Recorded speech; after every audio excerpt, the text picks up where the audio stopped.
Alright, part 3.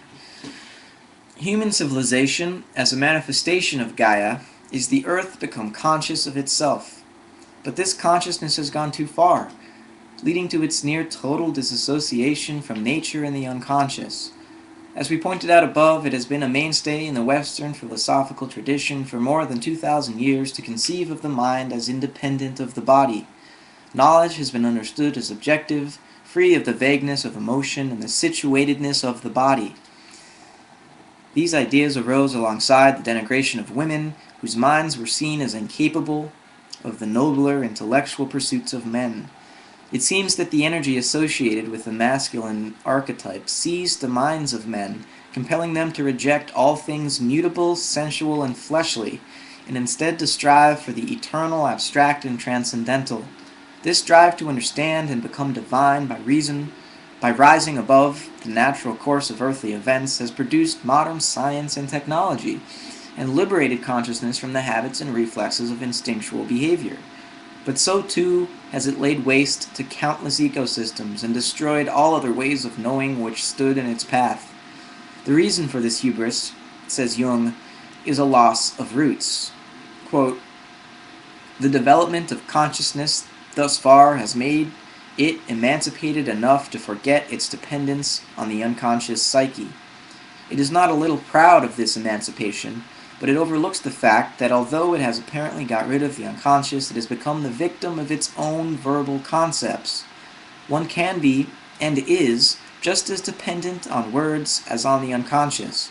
Man's advance toward the Logos was a great achievement, but he must pay for it with the loss of instinct and loss of reality to the degree that he remains in primitive dependence on mere words." End quote. Philosophy, when broken down etymologically, reveals that its origins were love and worship of Sophia, the divine wisdom of the feminine. By the time of Plato, things had already begun to change, but we can still see the influence of the feminine in his choice of the female Diotima to teach Socrates the essence of Eros. Plato was conflicted about what the role of the feminine should be in his ideal society, but his rejection of poetry gives us a clue as to the deeper conflict at work.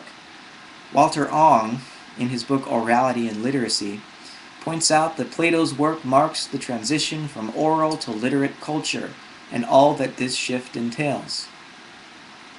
Writing, originally a privilege only granted to highly educated men, was the ladder upon which the conscious mind climbed out of the unconscious cave of dimly lit shadows and unrestrained instincts. But it soon changed, in a classic example of enantiodramia, from an empowering gift to a destructive vice. Before writing was mastered, speech held sway over experience, and so words were more like events than static images. Humans lacked the ability to abstract enough to engage in truly private ideas, and so any notion of an invisible soul existing separate from the visible body would have seemed absurd. Further, the creative power of the spoken word was not just in human beings, but was the inspiration with whose help everything in nature moved and was made. But when man became more skilled in the art of writing, the dynamic dance of the vocal word became a frozen visual image, codified into conceptual abstractions, mere letters on a page cut off from their former living presence as the voice of nature herself. The literate mind deemed the unconscious whimpers of the earth to be entirely under the spell of the pleasure principle. The immanent gods and goddesses of Homeric Greece, whose presence was felt in the wind upon one's cheek, the waves rocking one's ship out at sea, and the clouds blocking the suns from one's eyes, were trapped and bled to death upon the pages of Plato's scrolls, only half reborn as eternal forms forever removed from the earthly world of embodied experience. Plato was compelled to inscribe and confine these natural powers to the private mental world of his pages, because their full sensual reality seemed to him diluted by base desires of carnal attraction, wrapped up in the finite and illusory thrills of time.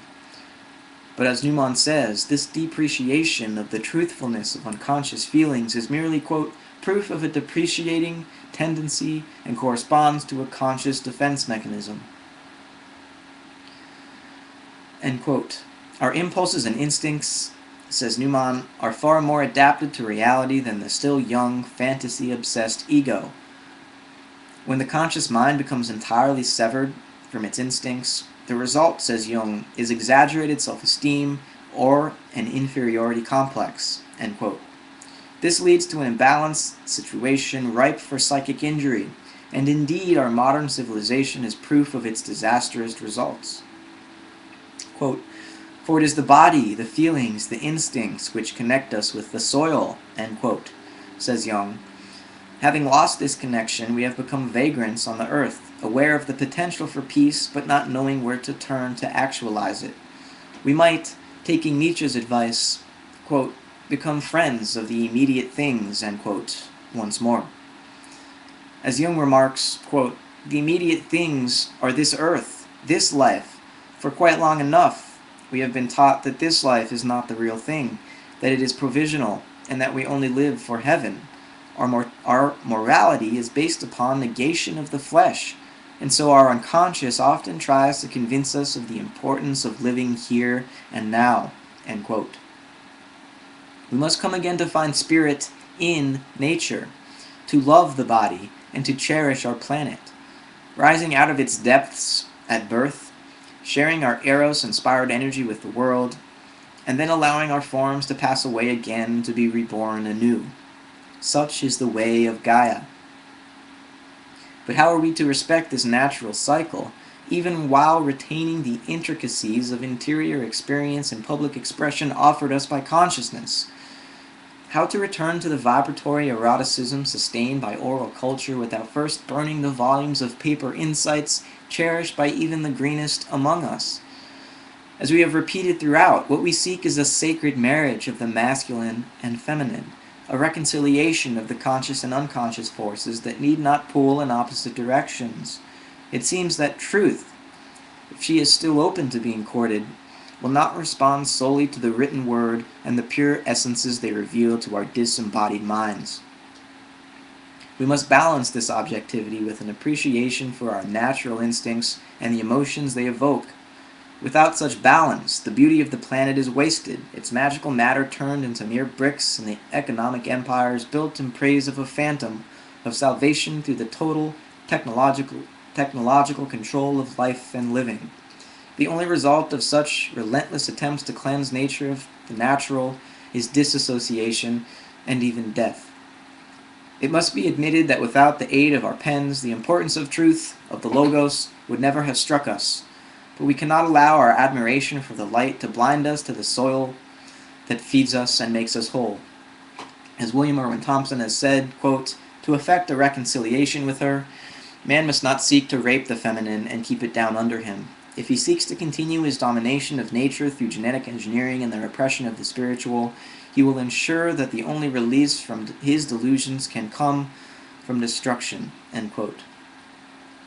Instead, man and woman, conscious light and unconscious depth, cultural order, and natural creativity can become dance partners, recognizing their sacred union as Shiva and Shakti swirling around the axis mundi toward ultimate enlightenment. Like all opposites, the psychic polarization of masculine and feminine is but a shifting appearance. Beneath the outward opposition is an inward coincidence. That wraps it up. I'll post a response trying to break down and digest what the main points are. So yeah, thanks for listening, and let me know where you think I was onto something, where you think I missed the mark. So yeah, thanks.